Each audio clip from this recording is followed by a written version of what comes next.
the parties, that is, the NDC and the NPP, to find a solution to this. Let's speak to Adib Saani. He is a security analyst and would want to pick his thoughts on it. Seemed to be it's turning from a simple gesture of hello, let's sit down and have a conversation, to, you know, people asking for more than just a dialogue.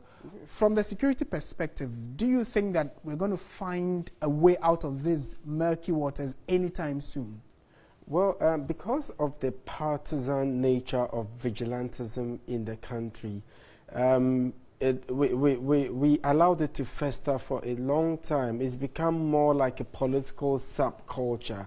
I have always been of the firm opinions that inviting political parties to meet is not in any way going to mitigate the effects of vigilantism, let alone, you know, result in the disbandment process. I'm saying this because way back in 2015, before the 2016 election, we had the police collaborating with civil society organizations and even representatives of the various political parties. And when they met, they appended their signature, reassuring Ghanaians that they committed to disbanding vigilante groups in the country. However, we've allowed it to fester. So my question is, what makes this different? In my honest opinion, I don't think bringing political parties is going to help in any way. I think it's high time the president especially becomes more assertive in the whole process. We don't need a new legal regime to prosecute a group of young men who go to the police, to the court premises to free their colleagues. We don't need a new legal regime. You know, we have a serious issue. Not to cut in, but you know, the president said that the parties should meet, or in case that doesn't work out, he, the president, will then initiate a legal process.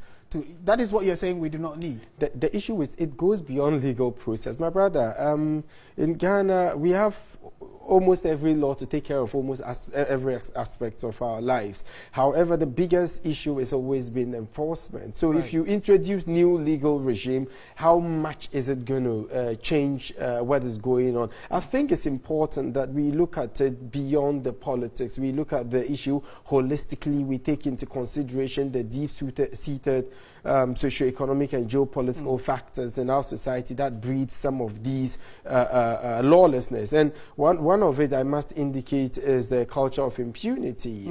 We still have a number of young men out there who affiliate themselves to these political parties, and when they do the wrong thing, the politicians are the same persons who would call the police to have them released.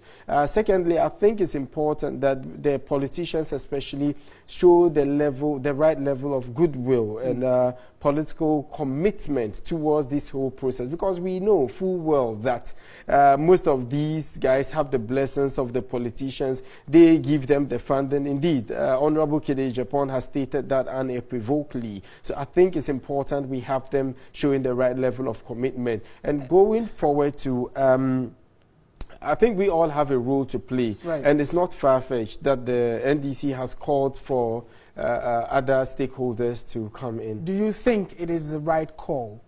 Well, it is a precondition, and based on these preconditions, they might even go into the meeting with an already entrenched position? That is my biggest issue, but I hope it doesn't go that way, considering how political we are.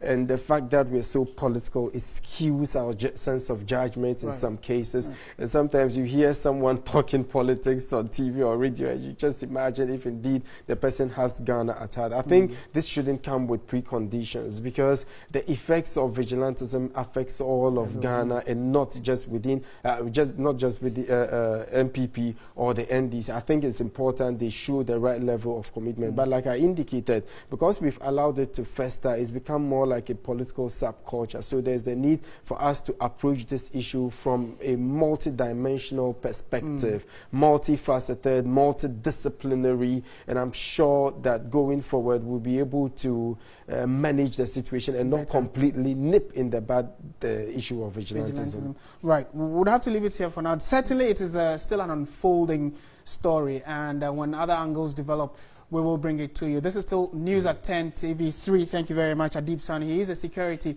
analyst and helping us put into better perspective all the other arms and legs that are growing out of this fight against the canker of vigilantism. Stay with us. We'll be right back with more.